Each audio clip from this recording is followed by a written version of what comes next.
Crane పెట్టి పైకెత్తుతారా లేక pack చేసి పంపుతారా? అస్సలు కాదు. ప్రపంచంలోనే అతిపెద్ద స్మార్ట్ షిప్స్ దీనికోసం ఉన్నాయి. వీటినే రోరో షిప్స్ అంటారు. అంటే roll on roll off. Car దానంతట అదే నడుచుకుంటూ షిప్ లోపలికి వెళ్తుంది, మళ్ళీ నడుచుకుంటూ బయటకు వస్తుంది. ఇది సినిమాల్లో జరిగే విషయం కాదు, నిజంగానే ఇలా జరుగుతుంది. ఒక్కో షిప్ లో 8,000కు పైగా కార్లు ఒక్క గీత కూడా పడకుండా ఒకేసారి ట్రావెల్ చేస్తాయి. మన ఇండియా కూడా ఇప్పుడు ఈ షిప్స్ ని ఎక్కువగా వాడుతోంది. సాగరమాల ప్రాజెక్ట్స్ ద్వారా మన గవర్నమెంట్ ఈ షిప్స్ ని నేషనల్ వాటర్ వేస్ పైకి కూడా నడుపుతోంది. ఢిల్లీ రోడ్ల మీద కనిపించే BMW అయినా, మీ వీధుల్లో రోడ్డు తవ్వే JCP మిషన్ అయినా ఏదో ఒక రోజు ఈ రోరో షిప్ నుంచి బయటకు వచ్చినవే. అందుకే ఈ రోజు మనం రోరో షిప్ అంటే ఏంటి, అది ఎలా పనిచేస్తుంది, దాని లోపల ఏముంటుంది, ఇండియాలో దీని ఇంపార్టెన్స్ ఏంటి అనేది డీటెయిల్ గా తెలుసుకుందాం. ఈ వీడియో ఎండ్ వరకు చూడండి, ఎందుకంటే లాస్ట్ లో మీరు కనీసం ఊహించని ఒక ఇంట్రెస్టింగ్ ట్విస్ట్ ఉంటుంది. ముందుగా ఈ స్పెషల్ షిప్ గురించి తెలుసుకుందాం. ఇందులో ఎలాంటి క్రేన్స్, హెవీ లిఫ్టింగ్ ఎక్విప్మెంట్ ఉండదు. పోర్ట్ నుంచి నేరుగా షిప్ లోపలికి వెళ్లేలా ఒక పెద్ద ర్యాంప్ మాత్రమే ఉంటుంది. కార్లు, ట్రక్స్, బస్సులు, ట్రైలర్స్, చివరకు ట్రైన్స్ కూడా ఈ ర్యాంప్ మీద నుంచే నడుచుకుంటూ లోపలికి వెళ్తాయి. సింపుల్ గా చెప్పాలంటే ఇది నీళ్ల మీద తేలియాడే ఒక పెద్ద పార్కింగ్ లాట్ లాంటిది. ఒక నార్మల్ రోరో షిప్ లో 4,000 నుంచి 5,000 కార్లు ఒకేసారి పడతాయి. కొన్ని పెద్ద షిప్స్ అయితే ఏకంగా 8,000 కార్ల వరకు కెపాసిటీ ఉంటుంది. అచ్చం మన షాపింగ్ మాల్ పార్కింగ్ లాగే ఇందులో కూడా చాలా డెక్స్ ఉంటాయి. కార్లన్నిటినీ ఒకే ఆర్డర్లో పార్క్ చేసి ప్రయాణంలో అవి అస్సలు కదలకుండా రోప్స్, క్లాంప్స్ తో చాలా టైట్ గా ఫిక్స్ చేస్తారు. ఈ డిజైన్ ఎంత పర్ఫెక్ట్ గా ఉంటుందంటే టొయోటా, హుండాయ్, మారుతి లాంటి ప్రపంచ స్థాయి కార్ల కంపెనీలు తమ ఎక్స్పోర్ట్స్ కోసం ఇదే సిస్టమ్ ని వాడుతూ ఉంటాయి. నార్మల్ కార్గో షిప్స్ కి దీనికి చాలా తేడా ఉంటుంది. ఎందుకంటే ఇందులో కంటైనర్స్ కాకుండా డైరెక్ట్ గా చక్రాలున్న వెహికల్స్ ని మాత్రమే ట్రాన్స్పోర్ట్ చేస్తారు. ఫ్యాక్టరీలో తయారైన కారు పోర్ట్ వరకు ఎలా చేరుకుంటుంది అనేది కూడా ఒక పెద్ద ప్రాసెస్. ఫ్యాక్టరీ నుంచి కారు బయటకు రాగానే దాన్ని డైరెక్ట్ గా రోడ్డు మీద నడపరు. వాటిని స్పెషల్ ఆటో ర్యాంక్ ట్రక్స్ ద్వారా రైల్వే వ్యాక్స్ లోకి ఎక్కిస్తారు. ఒకే ట్రైన్ లో 70 ర్యాక్స్ ఉంటాయి. ఒక ట్రైన్ ఏకంగా 800కు పైగా కార్లను ఒకేసారి మోసుకు వెళుతుంది. ఆ కార్లు పోర్ట్ కి చేరుకున్న తర్వాత ప్రతి కార్ను డీటెయిల్డ్ గా ఇన్స్పెక్షన్ చేస్తారు. అంటే ప్రతి చిన్న గీత, డెంట్ కూడా అఫీషియల్ గా నోట్ చేయబడుతుంది. ఆ తర్వాత డాక్యుమెంట్స్ స్టార్ట్ అవుతుంది. ఏ కారు ఎక్కడికి వెళ్ళాలి, దాని బరువు ఎంత, హైట్ ఎంత, షిప్ లో ఏ డెక్ మీద పెట్టాలి అనేది ముందే ప్లాన్ ప్రకారం డిసైడ్ అవుతుంది. దీన్నే స్టోరేజ్ ప్లాన్ అంటారు. జర్నీలో ఫైర్ రిస్క్ ఉండకూడదని సేఫ్టీ కోసం కారు ఫ్యూయల్ ట్యాంక్ ని కేవలం 25% మాత్రమే నింపుతారు. కారు లోపల ఎలాంటి పవర్ఫుల్ వస్తువులు పెట్టకూడదు అనేది చాలా స్ట్రిక్ట్ రూల్. అలాగే టైర్లలో గాలి కరెక్ట్ గా ఉండాలి. ఏవైనా లూజ్ పార్ట్స్ ఉంటే వాటిని తీసేయడం లేదా టైట్ చేయడం జరుగుతుంది. ఇదంతా పోర్ట్ టెర్మినల్ దగ్గర క్వాలిఫైడ్ వర్కర్స్ ద్వారా, ప్రొఫెషనల్స్ ద్వారా హ్యాండిల్ చేయబడుతుంది. అప్పుడే ఆ కారు రోరో షిప్ లోపలికి వెళ్ళడానికి అనుమతి దొరుకుతుంది. ఇక ఇందులో final and exciting step loading. Ship port దగ్గరకు రాగానే దాని వెనుక భాగం నుంచి ఒక పెద్ద హైడ్రాలిక్ ర్యాంప్ కిందకు దిగుతుంది.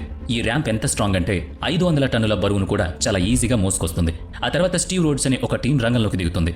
వీళ్ళు కార్లను డ్రైవ్ చేసుకుంటూ ర్యాంప్ మీద నుంచి షిప్ లోపలికి తీసుకెళ్లే ప్రొఫెషనల్స్. కార్లు దానంతట అవి లోపలికి వెళ్ళాలి కాబట్టి ప్రతి కార్ కీస్ ముందే వాళ్ళకి ఇచ్చేస్తారు. ర్యాంప్ నుంచి లోపలికి వెళ్ళగానే ఒక కొత్త ప్రపంచం కనిపిస్తుంది. ఒక పెద్ద మల్టీ స్టో పార్కింగ్ లాగా ఒకదాని తర్వాత ఒకటి ఫ్లోర్లు వస్తూనే ఉంటాయి.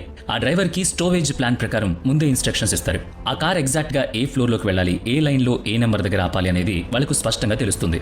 ఒక కారును 2 నుంచి 6 లాషింగ్ పాయింట్స్ దగ్గర ఫిక్స్ చేస్తారు. సముద్రంలో ఎంత పెద్ద అలలు వచ్చినా కారు అంగుళం కూడా కదలకుండా 2 వైపులా టైట్ చేస్తారు. ఈ లోడ్ ప్రాసెస్ మొత్తం చాలా ఫాస్ట్ గా జరుగుతుంది. ఒక పెద్ద రోరో షిప్ ఫుల్ అవడానికి కేవలం 24 గంటల సమయం పడుతుందంతే. కంటైనర్ షిప్స్ తో పోలిస్తే ఇది చాలా ఫాస్ట్. కారు లోపలికి వచ్చింది, లాషింగ్ పూర్తయింది, ఇక షిప్ కదలడం మొదలవుతుంది. అయితే ప్రయాణంలో షిప్ లోపల ఏం జరుగుతుంది అనేది కూడా చాలా ఇంట్రెస్టింగ్ గా ఉంటుంది. షిప్ వెళ్తున్నప్పుడు లోపల వాతావరణం అంతా కంట్రోల్డ్ గా ఉంటుంది. కార్లు పాడవకుండా టెంపరేచర్, హ్యూమిడిటీ మెయింటైన్ చేస్తూ ఉంటారు. లాషింగ్ ఏమైనా ఊడిపోయిందా, కారు పొజిషన్ మారిందా అనేది క్రూ మెంబర్స్ రెగ్యులర్ గా డెక్స్ రౌండ్స్ వేస్తూ చెక్ చేస్తారు. సముద్రంలో పెద్ద పెద్ద అలలు వస్తాయి కాబట్టి షిప్ బ్యాలెన్స్ పర్ఫెక్ట్ గా ఉండడం కోసం కార్లను ఒక క్యాలిక్యులేటర్ ప్యాటర్న్ లోనే లోడ్ చేస్తారు. Ship navigation system, engine, stability, computers అన్ని కలిపి పనిచేస్తాయి. వాతావరణం మారితే దానికి తగ్గట్టుగా కెప్టెన్ రూట్ అడ్జస్ట్ చేస్తూ ఉంటాడు. ఒక రోరో షిప్ యొక్క యావరేజ్ స్పీడ్ 18 నుంచి 20 knots వరకు ఉంటుంది. సముద్ర ప్రయాణంలో ఇది బాగా ఫాస్ట్ అని చెప్పాలి. వేరు రూట్స్ బట్టి ప్రయాణ సమయం మారుతూ ఉంటుంది. ఇండియా నుంచి జపాన్ వెళ్ళడానికి సుమారుగా 15 నుంచి 20 రోజులు పడుతుంది. అదే ఇండియా నుంచి యూరోప్ రూట్ లో అయితే 25 నుంచి 30 రోజులు పట్టొచ్చు. రాత్రిపూట కూడా క్రూ వాచ్ డ్యూటీ చేస్తారు. ఇలా 24 గంటలు 7 రోజుల పాటు మానిటరింగ్ ఉంటుంది. ఇంజన్స్ ఆఫ్ చేసి లాషింగ్ చేసే ఉంటాయి కాబట్టి లోపల కార్లు చాలా సేఫ్ గా ఉంటాయి. ఈ జర్నీ టైంలో అంతా చాలా సిస్టమేటిక్ గా, ప్రశాంతంగా ఉంటుంది. కేవలం నీళ్లు, షిప్ సౌండ్ మాత్రమే వినిపిస్తుంది. షిప్ డెస్టినేషన్ పోర్ట్ చేరుకోగానే రోల్ ఆఫ్ అంటే అన్లోడ్ అనే మరో ఎక్సర్సైజ్ ప్రాసెస్ మొదలవుతుంది. ముందుగా షిప్ పోర్ట్ దగ్గర సేఫ్ గా డాక్ చేస్తారు. మళ్ళీ ర్యాంప్ బయటకు వస్తుంది. ఇదంతా లోడింగ్ ప్రాసెస్ కి రివర్స్ లో జరుగుతుంది. సిస్టమేటిక్ గా, చాలా కేర్ఫుల్ గా ఒక్కో కార్ చైన్స్, స్ట్రాప్స్ విప్పుతూ లాషింగ్ చేస్తూ ఉంటారు. ఆ తర్వాత స్టోవేజ్ ప్లాన్ ప్రకారం ఏ కారు ముందు బయటకు రావాలి అనేది ఒక సీక్వెల్ ఫాలో అవుతుంది. ఈ ఆర్డర్ ఎందుకు ఇంపార్టెంట్ అంటే ఈ ఇష్టం వచ్చినట్టు కార్లను బయటికి తీస్తే షిప్ బ్యాలెన్స్ దెబ్బతిని ఒకవైపు ఒరిగిపోయే ప్రమాదం ఉంది. అందుకే షో డ్రైవర్స్ ఒక్కో కారును కేర్ఫుల్ గా డ్రైవ్ చేసుకుంటూ ర్యామ్ నుంచి బయటకు తెచ్చి పోర్ట్ దగ్గర ఉన్న పార్కింగ్ ఏరియాలో ఆపుతారు. అక్కడ కస్టమ్స్ క్లియరెన్స్ జరుగుతుంది.